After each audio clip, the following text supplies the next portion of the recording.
সাল্লাল্লাহু আলাইহি ওয়াসাল্লাম মেরাজের রাতে গিয়ে দেখে এসেছেন যে একটা চুলা দেখেছেন, চুলা তন্দুর চুলার মতো, তন্দুর চুলার মতো, নিচের দিকটা ফাঁপা, উপরের দিকটা সরু, আগুন জ্বলছে দাউ দাউ করে, এক শ্রেণীর মানুষকে পোড়ানো হচ্ছে।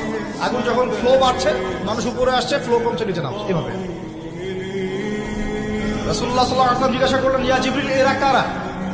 জিবরাইল আলাইহিস সালাম বলছে, এরা আপনার উম্মতের সেই সব ব্যক্তি যারা জেনার পাপে লিপ্ত ছিল এবং তাদের এই আযাব থেকে এত দুর্গন্ধ বের হচ্ছে কল্পনা করতে পারবেন না।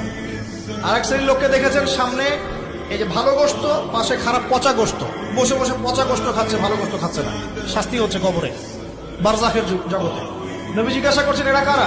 জিবরাইল আলাইহিস সালাম বলছে, এরা হচ্ছে আপনার উম্মতের সেই সব ব্যক্তি যাদের ঘরে পবিত্র স্বামী ছিল, পবিত্র স্ত্রী ছিল, তাদের সাথে সন্তুষ্ট না থেকে তারা পরকীয়া করেছে।